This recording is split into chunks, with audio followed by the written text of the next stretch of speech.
Kahugot, ito ay part 2 ng kwento ng buhay at pag-ibig ng kahugot nating si Grace. Kung hindi mo pa napapakinggan ng part 1, nasa description ang link at pakinggan mo na ito at balikan mo na lang ang part 2 ng kwentong ito ng kahugot nating si Grace. Hatid na ang DKB.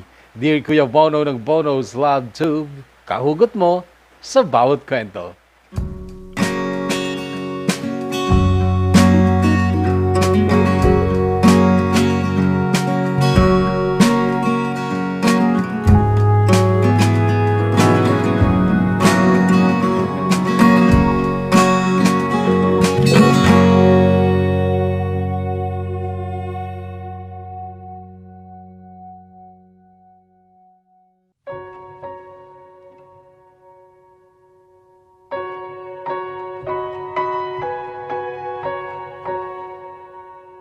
Grace, hindi ako napapagod sa pagtatanong sa sarili ko kung anong kasalanan ko para mangyari to sa akin.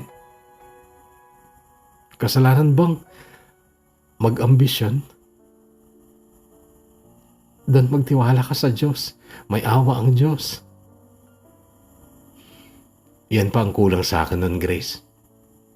Sa tagal ko dito sa Singapore, hindi ko alam kung nasaan ang simbahan. Kahit saan, pwede ka namang magdasal. Grace, umuwi ka na lang sa Pilipinas. Iniwan mo ang pamilya mo dahil sa akin, pero ngayon, wala ka na maasahan sa akin. Buhay pa ang mga magulang mo pero hindi sila magkasundo. Tumulong ka para mabuo kayo. Ayokong sabihing maghintay ka ng 20 years kasi magiging selfish ako. Mag-asawa ka na lang ng iba habang pwede ka pang magbuntis. Kasalanan ko lahat to, Grace, kung ba't nadamay ka. Kung bakit ka umasa. Umuwi ka na lang. Patawad, Grace, pero mas mabuting kalimutan mo na ako. Sarili mo na lang ang isipin mo. Kalimutan mo na ako.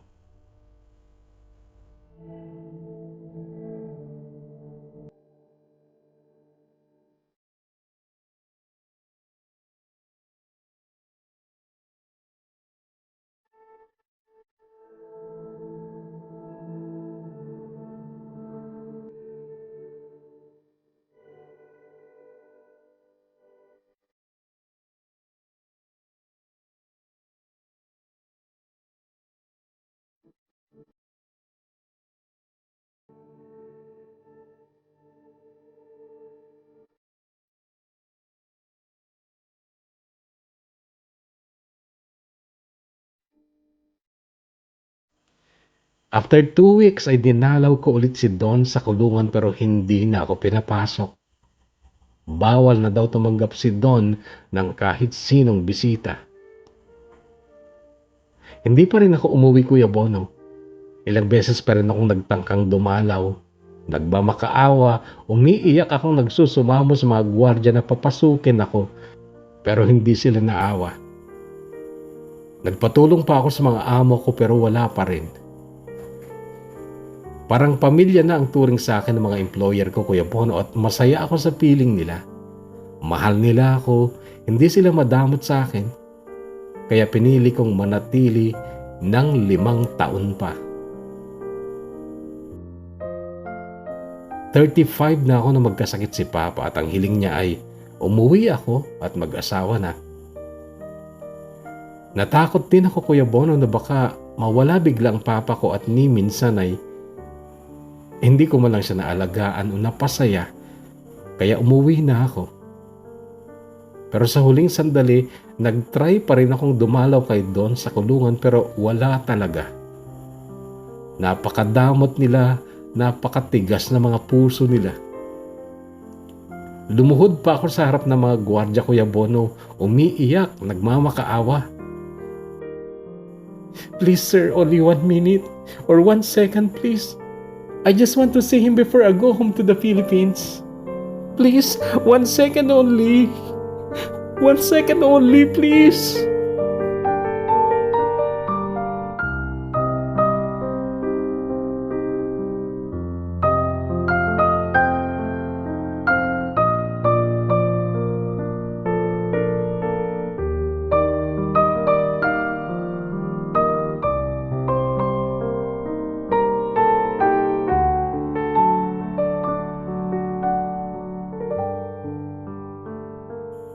Hindi ako sumama kay Eagle sa Baguio kahit naka-back up si Papa sa kanya.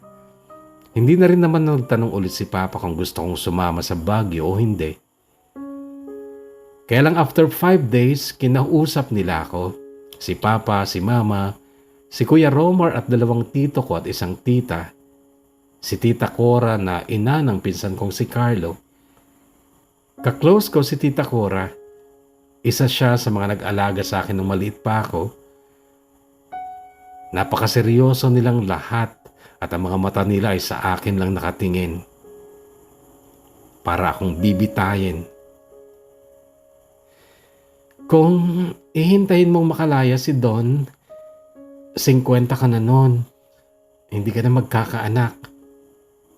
Sabi ni Tita Cora, 35 ka na, Grace.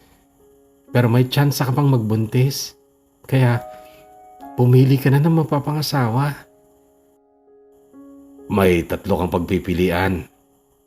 Pero kung ako sa'yo, si Eagle na lang piliin mo dahil tiyak na maganda ang magiging buhay mo sa kanya.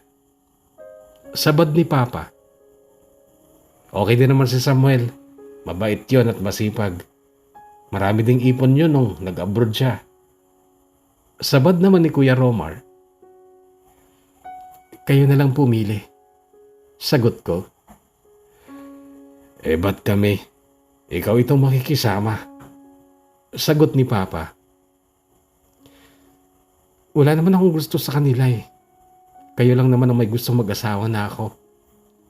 Grace, iniisip namin ang kapakanan mo. Alam ko kasi kung gaano kalungkot ang buhay ng babaeng walang anak at asawa. Nakita ko yan kay Tita Merang. Hanggang sa pumanaw siya, nakita ko yung mga kulang sa buhay niya. Anak, ayokong maghaya ka sa kanya. Kaya nga pumili na kayo. Kahit sino sa kanila, papayag naman ako eh. Magpapakasal ako. Ayoko ding tumandang dalaga. Kayo na lang pumili. O kaya, gumawa kayo ng bunutan. Isulat niyo yung mga pangalan nila. Bubunot ako ng isa. Yung mabubunot ko, yun ang pakakasalan ko.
Di sige, ganun na lang.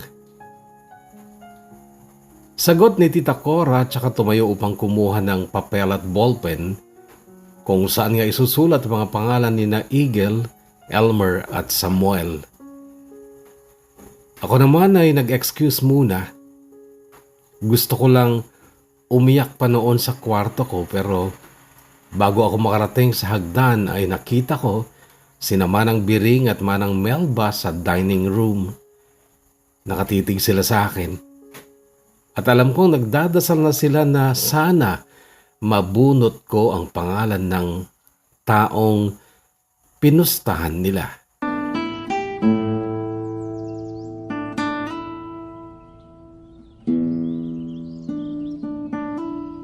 Wala nang luhang lumabas sa mga mata ko. masakit sa dibdib pero hindi ako nakaiyak hanggang sa tawagin na ako ni Tita Cora. Bubunot na daw ako ng pangalan. Bumaba ako, bumalik sa salas, at nakita ko sa ibabaw ng center table ang baso na may 3 nakatuping papel. Umupo ako sa sofa kung saan ako dati nakaupo, sa tabi ni Papa. Hinawakan ni Tita Cora ang baso at inilapit sa akin. Bubunot na rin sana ako pero biglang nagsalita si Papa. "Huwag ka munang bumunot, Grace. Mayroon akong gustong gawin kasama lahat, buong pamilya, buong angkan natin. Pupunta tayo sa simbahan. Magpapamisa tayo, lahat tayo magdadasal. Ipagdasal muna natin si Don. At Petra, baka nadadamay lang ang anak natin dahil sa problema nating dalawa. Baka bago natin ayusin ang buhay ng anak natin, yung sa atin muna kayang ayusin natin. Petra, asawa pa rin kita. At sana mapatawad mo na ako. Luluhod ako sa harap mo. Kawaan mo ako. Patawarin mo na ako, Petra." Lumuhod nga si Papa sa harap mismo ni Mama. Yun ay isang bagay na hindi namin inaasahang lahat dahil yun ay isang bagay na akala namin ay hindi pwedeng gawin ni Papa ang magpakumbaba kay Mama. Kaya lang hindi man lang inabot ng 3 segundo si Papa sa pagkakaluhod. Kinabig siya ni Mama at ang sabi niyang lumuluha ay, sige na, pinapatawad na kita at sang-ayon ako sa plano mo. Magsimba tayong lahat. Magtiwala tayo sa kapangyarihan ng dasal. Baka sakaling kaawaan tayo ng Diyos."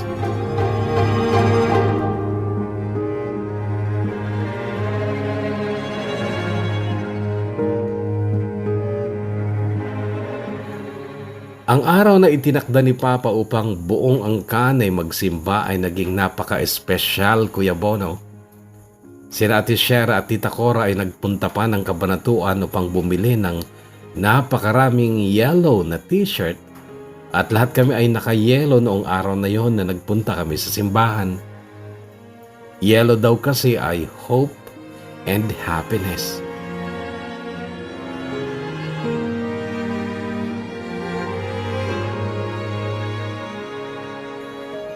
Araw ng Huwebes yon, Kuya Bono, at parang inarkila ni Papa ang simbahan. Buong angkan lang namin, kasama din ang mama ni Don, ang laman ng simbahan at sabay-sabay kaming nagdasal para kay Don.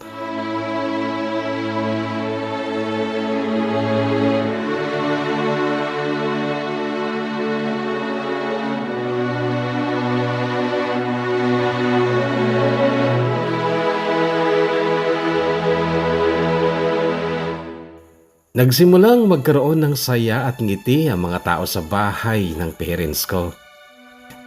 Nagsama na ulit sila sa iisang kwarto, sina Mama at Papa. May mga nanunukso pa nga sa kanila na baka daw masundan pa ako kasi ako ang bunso. Pero biro lang yon dahil noon ay 63 ng pareho sina Mama at Papa. Nung birthday ng mama ni Don at Susie, inaya kong mag-grocery si Susie kasi alam kong walang gaanong pera ang mama niya. Sabi ni Susie, magluluto lang daw ng biko at pansit ang mama niya. Sa bahay ng mama ni Susie sila nakatira noon ni Carlo kasama ang 2 anak nila.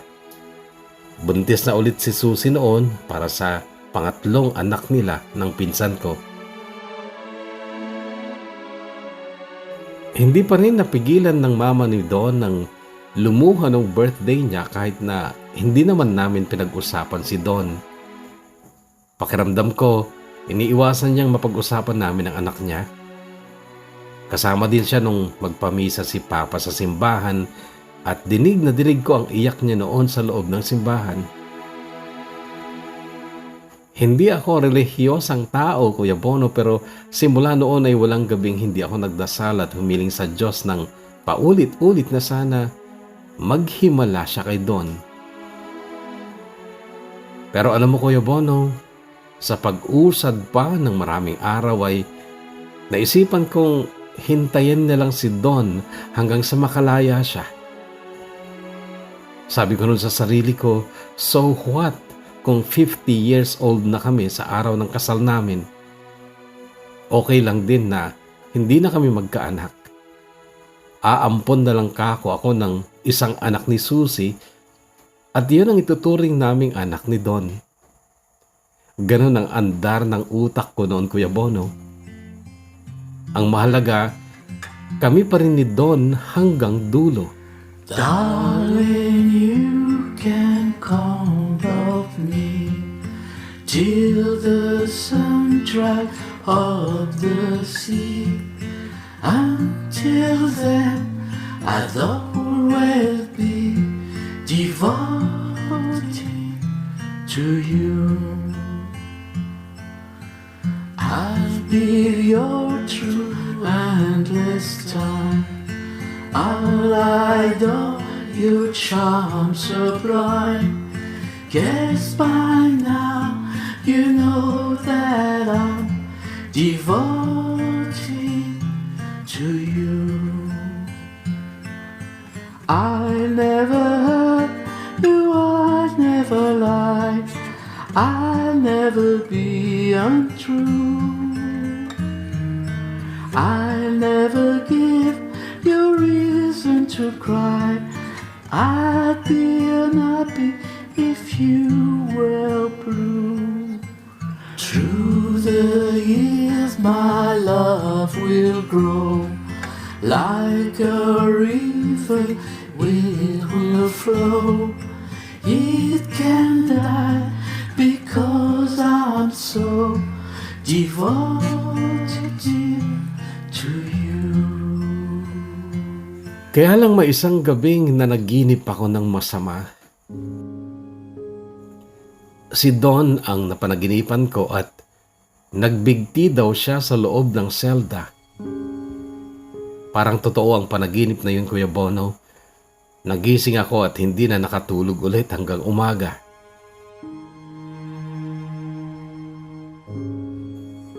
Naikwento ko kay Papa ang napanaginipan ko nung umaga ring yon. Sabi niya, well-planned daw ang mga kulungan, lalo na siguro sa Singapore. Tiyak wala siyang pagsasabitan ng tali doon at lalong walang tali. Wala ding patalim o kahit anong bagay na pwede makasugat sa mga preso. Bahagyang nagluwag ang dibdib ko noon, Kuya Bono, sa mga narinig ko kay Papa. Pero aminado ako, Kuya Bono, na wala na akong pag-asa noon na makakalaya pa ng mas maaga si Don. Talagang hihintayin ko na lang ang 15 years pa. Kasi kapag 50 na kami, ay lalaya na siya.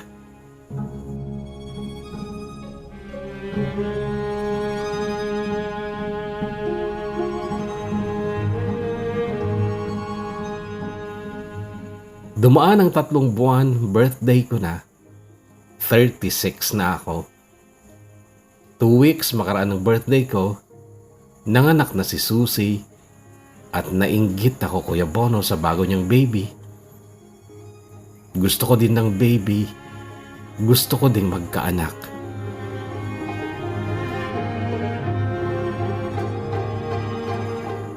Noong taon na yon, nakapag-asawa na si Elmer ng kagaya din niyang teacher. Si Eagle naman ay bumalik na ng Amerika at mayroon daw irereto ang mga kapatid niya sa kanya doon. Si Samuel na lang ang hindi pa nakakapag-asawa noon at ayon kay Kuya Romar ay inampun na daw ni Samuel ang isang anak ng kapatid niya. Lalaki daw ang bata at 5 years old na ito. Yun daw ang kasama ni Samuel at mama niya sa bahay nila. Nagtaka ako noon kung bakit hindi makahanap ng mapapangasawa si Samuel, may itsura naman siya. meron naman siyang maayos na trabaho. Naitanong ko ito minsan kay Kuya Romar at ang sagot ni Kuya sa akin ay, hindi ko rin siya maunawaan eh. Marami na kaming naireto sa kanya pero wala daw spark. Sabi ko nga sa kanya, bumili na lang siya ng spark plug at yun ang asawahin niya.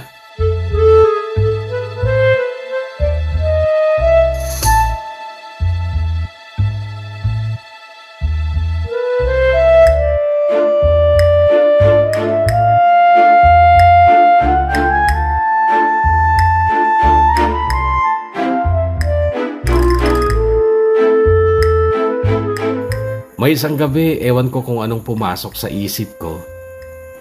Kinuha ko kay Kuya Romar ang number ni Samuel. Tinext ko at para kaming mga bagets noon na inabot ng madaling araw sa pagtitext. Nakailang paalam siya sa akin noon na magtitimpla daw siya ng kape. Inaya ko siyang magsimba sa linggo. Sabi niya, hindi daw niya palalagpasin yon. Sumapit nga ang linggo, umaga. Nakabihis na ako at nung makita ko ang missed call ni Samuel ay lumabas na ako ng gate. Napakagwapo niya sa puting polo shirt na suot niya. Okay lang ba sa'yo umangkas dito?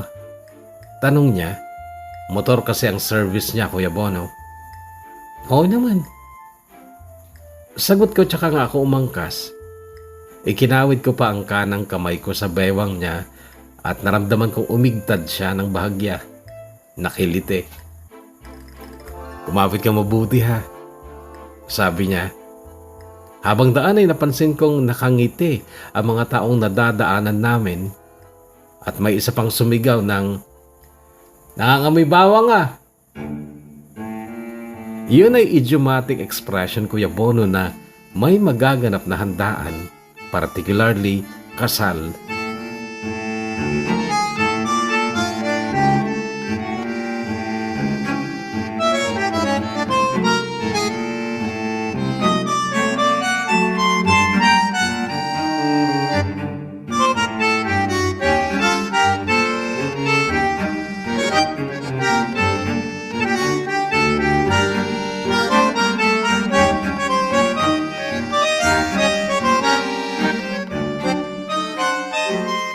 Hindi taga dito sa amin si Samuel pero kilala na rin siya dito dahil liban kay Kuya Romar ay marami siyang ibang kaibigan dito.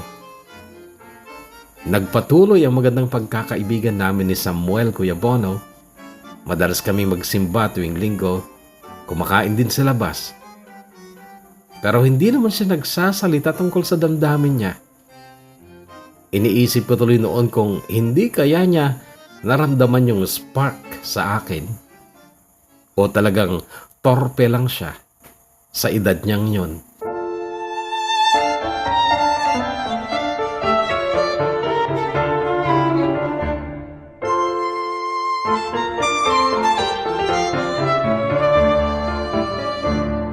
Naipasok ako ni Ate Shera sa isang pribadong ospital sa San Jose City bilang dietitian at doon ay nakilala ko ang isang binatang gwapo, matalino at ka-age ko lang.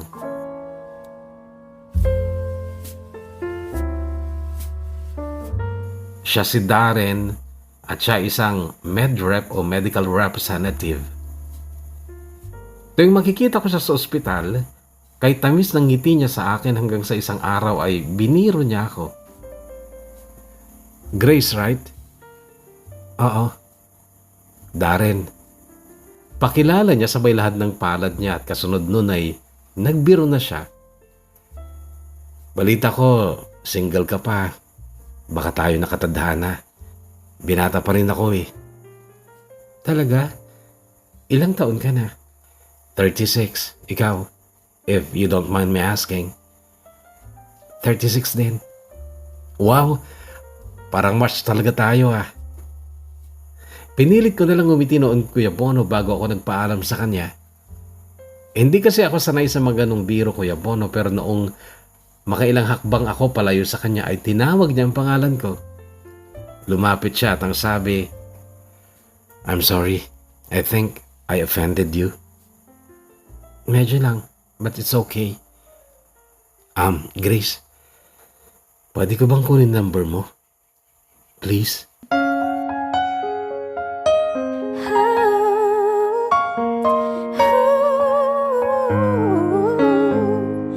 What if I never knew? What if I never found you? I'd never have this feeling in my heart. How did this come to be? I don't know how you found me, but from the moment I saw you, deep inside my heart I knew, baby, you're my destiny. You and I were meant to be, with all my heart and soul. I give my love to have and hold.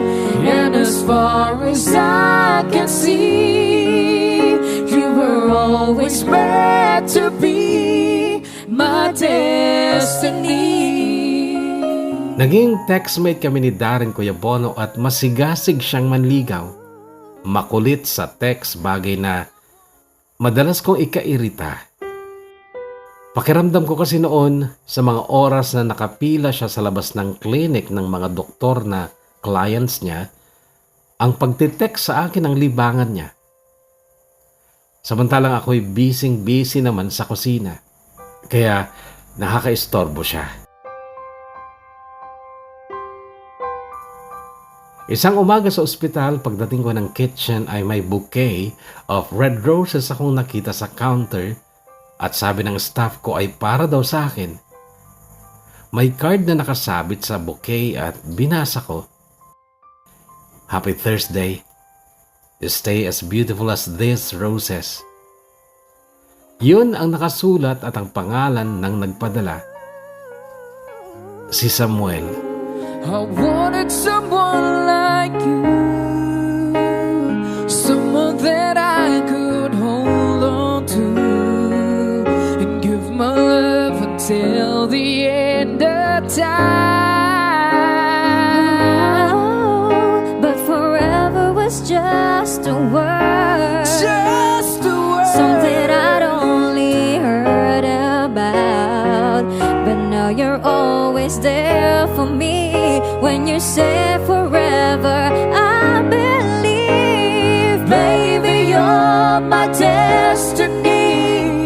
You and I were meant to be, with all my heart and soul. I give my love to have and hold. And as far as I can see, you were always meant to be my destiny. Tuwing Sabado ng hapon ang uwi ko ng Rizal. Linggo ang day off ko at gabi pala ng Sabado ay nag-text na si Samuel at inaya akong magsimba. Ang sabi ko, hapon na lang kami magsisimba dahil tanghali na ako gigising.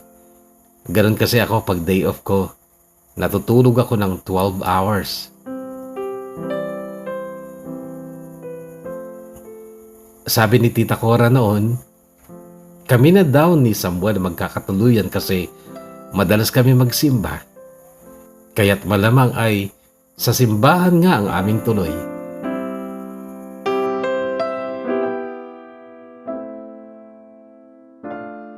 Noong araw na yun na 4 p.m. niya ako sinundo. Gamit ang motor niyang bagong-bago, pabibilisan na din daw niya tuloy sa pare. Umangkas ako gaya ng dati at inaasahan ko na naman ang mga maintrigang ngiti ng mga taong madadaanan namin, pero hindi pa nakakalayo ang motor ni Samuel mula sa malaking gate ng bakuran namin ay may narinig akong pagsigaw ng boses ng babae sa pangalan ko. Paglingon ko'y nakita ko si Susie. Tumatakbo pahabol sa amin at may hawak siyang kapirasong papel.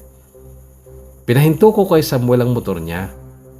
Bumaba ako at sinalubong ko si Susie habang dama ko ang pagtahip ng dibdib ko. Hingal na hingal si Susie nung Iabot niya sa akin ang papel.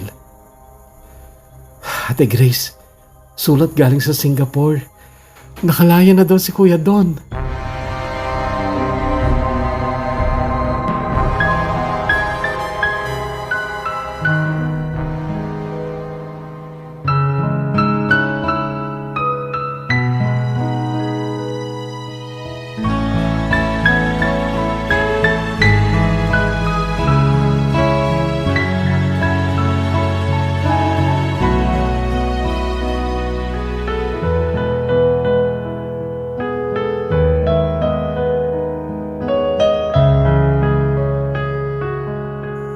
Tumuloy pa rin ako sa simbahan nung oras ding yon, pero si Susie ang kasama ko at nag-tricycle na lang kami.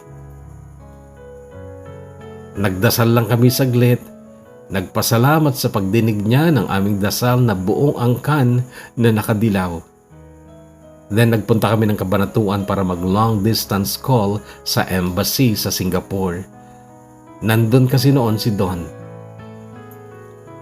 After 5 days, naghanda kami sa bahay ni na Don. Maraming pagkain, ako ang gumastos sa lahat ng handa. May patarpaulin pa welcome sa pagdating ni Don. After 3 months pa ulit, sa bakuran naman namin ginanap ang napakalaking handaan para sa kasal namin ni Don. At sa simbahan ay muling nagkaroon ng mga taong nakadilaw, pero iilan na lang. Ang mga abay na lang na babae dahil yellow ang naging motif ng kasal namin ni Don. Darling, you can count on me till the sun dries up the sea. Until then, I'll always be devoted to you.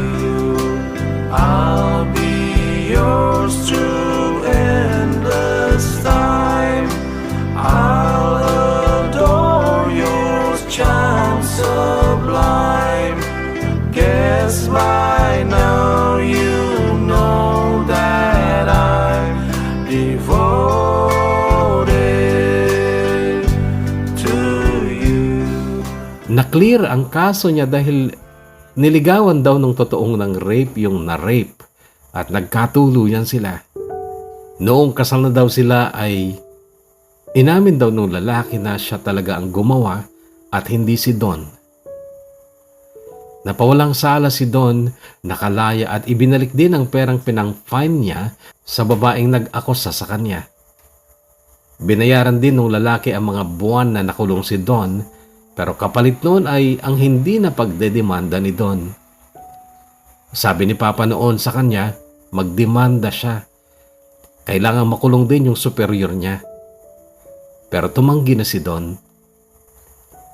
Masaya na daw siya na nakalaya siya at malaking lesson daw sa kanya ang pagkakakulong niya na pahalagahan ng bawat araw na kasama ang pamilya niya at huwag nang mag-asam ng karangyaan o mga material na bagay kung ang kapalit naman nito ay ang pagkasayang ng mga sandaling dapat ay ginugugol niya sa kanyang mahal sa buhay.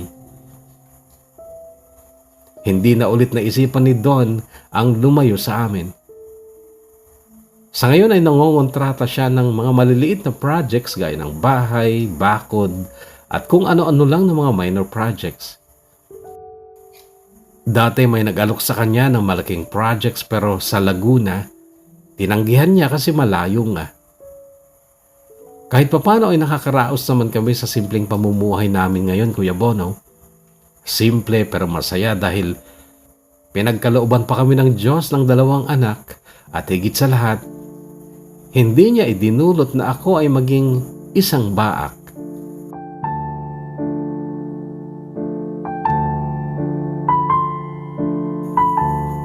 Taong 2009 ay nakapag-asawa din si Samuel ng isang napakagandang 29 years old na Australian na nakilala lang niya sa social media.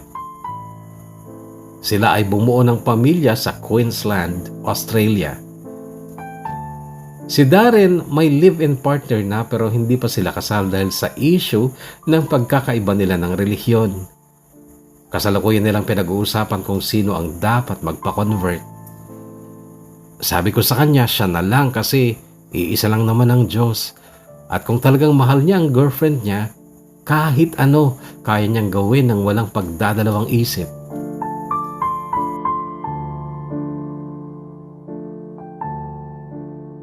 Ikinuwento ko rin kay Darren si Eagle na nag-inarte pa sa babaeng inireto sa kanya sa Amerika. Tuloy, hindi na talaga siya nakapag-asawa kaya't hanggang ngayon ay single pa siya sa edad na 73. At siya talaga, Kuya Bono, ang legit na baak. Hanggang dito na lang at maraming salamat kung madadapuan din ng iyong pansin ang simpleng kwentong ito ng buhay at pag-ibig ko. Lubos na gumagalang at nagpapasalamat, Grace. Darling, you can count on me till the sun dries up the sea.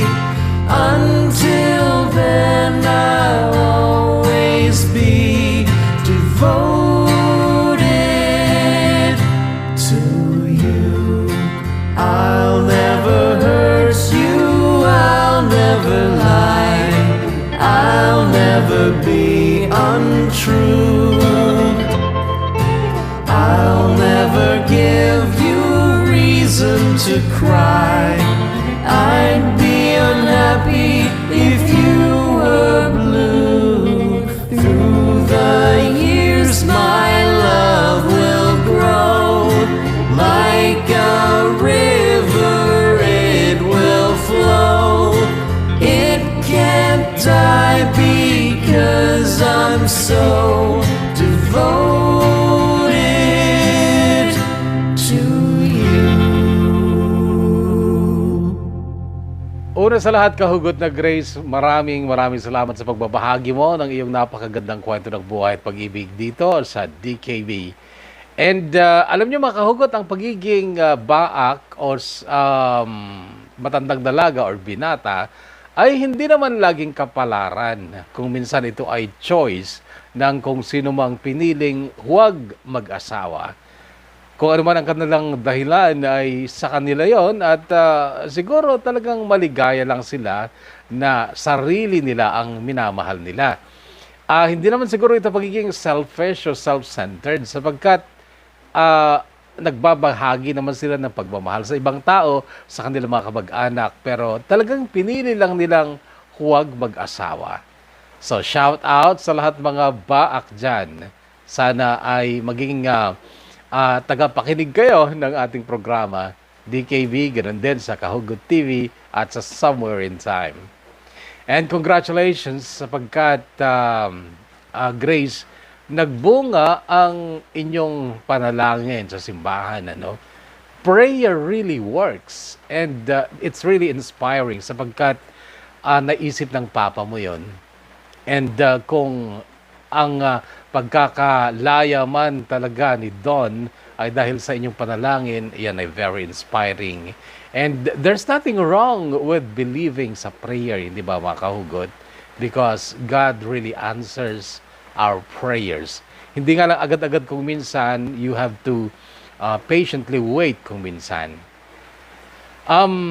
Gusto ko rin pansinin yung sinabi ng ate mo na mahal niya ang kanyang sarili kaya hindi siya nagmahal kaagad during college life at kahit nung nagtatrabaho siya. Yun yung isang halimbawa kung minsan na overlove ka lang sa sarili mo kaya pinili mong sarili mo na lang ang mahalin mo. And I'm not sure kung may mali doon. Siguro talagang hindi mo lang talaga trip ang magkaroon ng asawa at anak, di ba? Anyway, maybe si Eagle ay choice na rin yun, di ba? Kesa naman sa may makasama siya sa buhay na magiging problema lang niya o hindi rin lang siya magiging magligaya, di ba? E di mas okay na lang yung nag-iisa siya, at least walang stress sa buhay niya, di ba? Yan siguro ang reason ni Eagle kung ba't pinili niyang mag-isa na lamang, okay? And again, hello sa lahat ng mga baak dyan. At sa iyo, Grace, sana tuloy-tuloy ang maalab na pagmamahalan ninyo ni Don. Yan ay kabilib-bilib sapagkat napaka-tagal ng hinintay ninyong dalawa. Pero it's really touching and very inspiring na sa dulo, kayo pa rin. And congratulations sa dalawang supling na ibinigay sa inyo ng Diyos. Again, maraming salamat for sharing your story, Grace, dito sa DKV. Dear Kuya Bono ng Bono's Love 2, kahugot po sa bawat kwento. At ngayon sa ating mga shout-out mula sa part 1 ng kwento ni Grace. Marami-rami ito kahugot sapagkat maikli lamang yung ating kwento. Meron tayong mahigit 30 na shoutout ngayon. Unahin natin ang nanguna na si Daisy Rose Agamos of Ambagyo, Nueva Vizcaya. Shoutout din kay Marbert Alibanya of Taiwan. Shoutout din kay Emma Cardenas. Also to Jeremy Sandovalia of BGC Taguig. Shoutout din kay Lizzie Jane Paraiso of Genoa, Italy. And Romalyn Varquez na asawa ko, shoutout to you. At si Kuya Banjong, nakatrabaho ko from Mark Saldimer Batoon of La Paz, Abra. Shoutout sa mga kahugot natin sa Abra. Ron Arellano, shoutout to you. Ganoon din kay Romnick Dayag of Belance. Tama ba, Belance or Belance? Nueva Vizcaya. Shoutout po sa akin at sa family Tanggoy and family Sabiling sa Dupax del Sur, Nueva Vizcaya, mula naman kay Jimboy Tanggoy. Salamat sa iyo. Pa-shoutout sa parents ko na si Edward Tamangen and Mama Girlie Tamangen sa Rizal Kalinga from Jen Tamangen. Shoutout din kay Jessa Alfanta of Jansan. Jerry Garcia, shoutout to you. Pa-shoutout po kuya sa anak ko na si Kerwin Angelo at sa asawa ko na si Jojo. Lagi akong nakaabang sa mga bagong kwento sa lahat ng channel mo, Kuya Bono. Salamat. Lilibet Balinsat Sabado of Minagbag, Quezon, Isabela. Moises de la Cruz of South Korea, shoutout to you. Ganun din kay Virgilie Castillo of Singapore. Arvin Gamayon, shoutout. Ganun din kay SGV Susan Gallevo Biernes. Shoutout din kay Mark Santos of Canada. Pa-shoutout po sa dalawang anak ko, Marian Kate at Jacob. Aral ng mabuti mga anak. At sa asawa ko, J. Marquiliopo. Mahal ko kayo. Proud Ilocano po. Agyaman Kuya Bono. Proud OFW dito sa Macau. Celine Quiliopo. Salamat. James Cardena, shoutout to you. Ganun din kay Simpleng Provenciano at sa misis niya dyan sa Tumawini, Isabela. Andaya Abrihan, shoutout to you from Tayabas, Quezon. Dayan Castillo, kumusta ka na? Shoutout sa magandang kong girlfriend na si Joan Otukan. Mula ito kay Jaynard Malilin. Brans J. Sison of South Korea, shoutout. Shoutout sa lahat ng tao dyan sa Dakiwag Welding Shop. Sigaw mula kay Raymar Jacobo. Pa-shoutout naman po sa asawa ko na si Heidi Apostol ng Tumawini, Isabela from Orlando, Ugadan. Salamat. At shoutout naman kay Ariel Antonio of Singapore. Pa-shoutout po kay Shara Marisa Damulan na kasama kong magiging baak mula kay Miay Cuts. Ay bakit? Maghanap ka, marami dito sa comment section. Christian Campos, shoutout to you. At panghuli, pa-shoutout po sa asawa ko si Jaymar Julian. Ingat ka palagi dyan. So magkakasama din tayo, mahal na mahal ko, asawa ko. Kanina to galing? Ay kay Myla Pataksil pala. Eto, isama na rin natin. Shout out po Kuya Bono, Sandy Bell from Kawan, Isabela. Walang sawang nakikinig sa iyong istasyon. Wow, istasyon tayo ha. Mula naman kay Lorna Manalang, pa-shout out Kuya Bono, Lorna from Ramon, Isabela. But I'm here now in Saudi Arabia, always listening lalo na pag may bagyo. Bago pala. Soon, magpadala din ako ng story ng buhay ko. Ayan, salamat ha. Abangan namin yan. At mula naman kay Miao Gala, pa-shoutout naman po. Thank you. Abangers po ako sa kwento mo. Okay? Melona Kuray, shoutout to you. Nasa Saudi Arabia siya.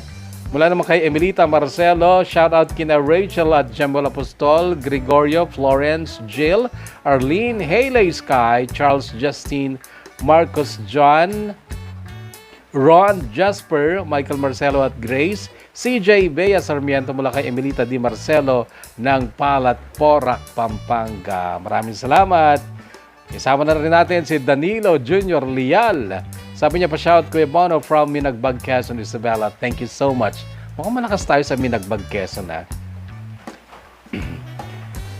Ana Marie Pineda, shout out to you at kumusta ka na? Andito na sa mga baak, kinig na habang shot. Sabi ni Grace and Sherwin of Blau. Ito ay real time kung binabasa sa comment section. Naglista ako ng mahigit 30, kaya lang ito. Pagbigyan na natin, maiksi naman yung story eh. Shout out Takman Kuya Bono, salamat. Sabi ni Grace Ana ng Dubai. Agyaman, ingat ka na yun, kasamat ka. Diyos ko, papunta na ako dyan, Kuya Bono, sa pagiging back. Mula naman kay Eva Justo, wag kang pumayag. Sabi naman ni Junilyn Papio, shout out naman Kuya Bono, avid listeners mo dito, Hong Kong, Agyaman. Sa mga hindi nakakaintindihan ng Agyaman, yun ay salamat. Shout out Kuya Bono, mula sa Faroe Island, Denmark. Siya si Elizabeth May. Thank you. At salamat sa bagong kwento. Pa-shoutout po, sabi ni Janet Doktor. Always listening from Kuwait po. Keep safe and God bless. Eto, last na to ha. Naka-40 na yata tayo. Pa-shoutout po Kuya Bono, listening here in Hong Kong. Papakinggan ko muna ang kwento tsaka ako magko-comment ulit. Mula naman kay Princess Arellano Kalalang. Ayan, maiksi yung kwento kaya naparami tayo ng shoutout kahugot. Pero kung mahaba yung kwento, 20 lang talaga tayo, okay? So muli tayo magkakarinigan sa panibagong kwentong hatid ng DKB. Dear Kuya Bono ng Bono's Love to kahugot po sa bawat kwento. Stay healthy kahugot, stay safe, and God bless us all. Kahugot, nais mo rin bang ibahagi ang iyong totoong kwento ng buhay at pag-ibig? Ngayon pa lang, thank you na sa'yo. Pero tandaan lamang ang mga sumusunod. Number 1, gamitin ang wikang Tagalog o Taglish at please lang, tama sana lahat ng spelling mo. Iwasan ang shortcut typing gaya ng style mo sa pagte-text gamit ang basic phone na di keypad noon. Number 2, huwag gumamit ng kahit anong uri ng emoji o emoticons. Hindi yun kailangan.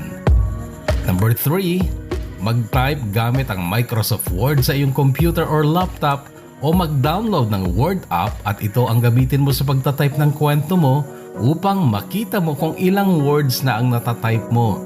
Kasi mababasa lang ang iyong kwento sa DKB kung ito ay naglalaman ng 5,000 hanggang 6,000 words. Kung mas mababa sa 5,000 words, mababasa ito sa SIT or Somewhere in Time channel. Number 4, kung maaari, maglakip ng picture mo or maikling video. Totoong picture o video mo ha? Kung pwede lang naman, okay lang kung mas gusto mong maging pribado ang iyong itsura. Number 5, ipadala ang iyong kwento sa email address na dearkuyabono@gmail.com. Hintayin namin ang kwento mo kahugot. Salamat!